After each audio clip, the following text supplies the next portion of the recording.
sua visita aqui, porque essa é uma questão bem técnica, bem ligada à ciência e tecnologia, né? Claro. Se as propriedades de 4 módulos podem ser dispensadas das reservas, não é isso? Bem, exatamente. Se pode ser dispensada das reservas e mais do que isso, se elas deveriam ser, além de dispensadas, tá certo, das reservas, se elas deveriam ser tratadas de uma forma um tanto quanto benevolente, além da questão do reconhecimento da importância da agricultura familiar, do micro e do pequeno produtor rural. Ou seja, a benevolência seria além do reconhecimento desta necessidade de se apoiar, não é? E aí eu acho que ficou muito claro no texto que foi apresentado hoje, que para que você tenha o reconhecimento dos 4 módulos fiscais, esses 4 módulos fiscais precisam estar reconhecidos à época de 2008. Então, eu não tenho mais como pegar uma propriedade que era de 30, de 40, de 50, de 80, de 90, de 100 módulos fiscais e compartilhar em pequenos 4 módulos e criar uma holding aqui em cima e, com isso, criar uma grande anistia que acabaria provocando um grande desmatamento e quebrando uma grande regra que o Brasil criou de forma inovadora com relação à reserva legal. Acho que um outro avanço importante que aconteceu é que ficou claro o que é a competência do governo federal, aonde o governo federal terá a competência de legislar, aonde o governo federal estabelecerá os parâmetros da competência concorrente e de que forma o governo federal atuará de forma conjunta com os governos estaduais e municipais na fiscalização, no controle e no comando. Essa foi uma questão polêmica, né? Isso rendeu muito debate. Que também avançou, e avançou, creio eu, que de maneira bastante razoável. Há um outro fator que também eu acho que é um dos 3 pilares fundamentais, além da estruturação da técnica legislativa. É a questão dos incentivos econômicos, financeiros e os incentivos à grande sustentabilidade na agricultura. Nós não podemos apenas querer valorizar, por regra, a questão da reserva legal, ou a questão das APPs, ou a questão das questões ripárias, ou das encostas de morro, ou até mesmo das reservas de bioma. É preciso que se crie incentivos àqueles que estão dispostos a cumprir. Isso não apenas penas e punições àqueles que não cumprirão, ou que não cumprem, mas também incentivos àqueles que cumprem. Isto foi um grande avanço. Ou seja, preservar parou de ser uma vantagem em discurso, passou a ser uma vantagem na prática. E aí quem tem que fazer essa preservação... Deixou de ser uma obrigação social exclusiva do proprietário da terra...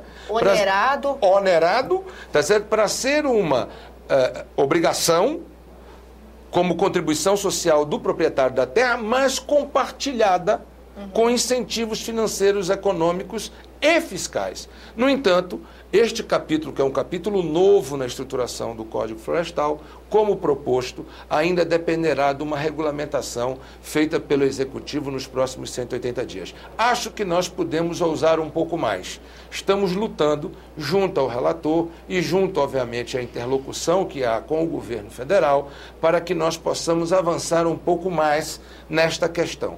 O que eu diria é que nós estamos muito próximo, efetivamente muito próximo, de construir um novo momento com um Código Florestal que seja possível de construir um futuro inteligente para a nação brasileira. Esse último pilar que o senhor menciona realmente viabiliza, né, toda a possibilidade de preservação ambiental.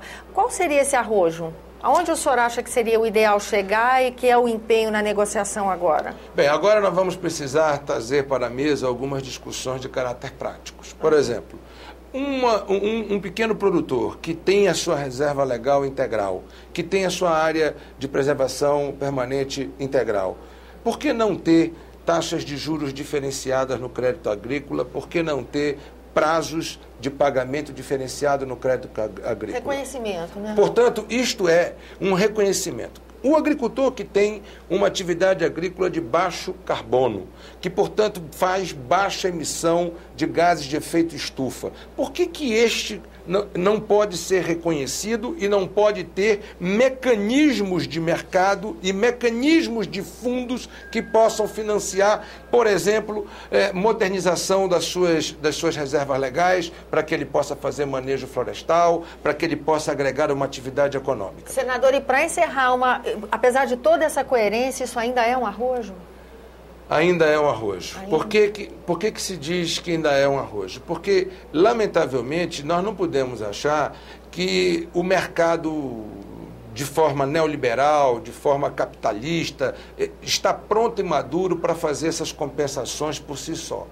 É preciso que haja indução de fundos públicos. E para que haja indução de fundos públicos, é preciso que se destine alguns recursos para que se possa fomentar estas ações. Lamentavelmente, esses recursos ainda não estão deliberados, em que pese as emendas que apresentamos. Os princípios básicos da estruturação econômica e financeira estão postas no relatório, mas há de se avançar e há de se estabelecer com ousadia, e eu creio que a presidenta Dilma vai entender, em que pese o momento de crise econômica, de que é um momento histórico para que o Brasil possa se preparar para Rio+20, mostrando que nós somos um país G1 em biodiversidade, um país de vanguarda na economia verde e um país que se prepara para a economia de biodiversidade na geração de emprego para as futuras gerações. Obrigada, senador, pela sua presença. Eu que agradeço. A você que nos acompanha, muito obrigada pela atenção. Eu sou Tânia Horman, falando para a TV Senado, a Agência Rádio Senado e as rádios conveniadas. Se quiser entrar em contato conosco, nos ligue no 0800 61 2211. A ligação é gratuita. Se você quiser rever esse ou outro dos nossos programas, acesse www.senado.gov.br/TV.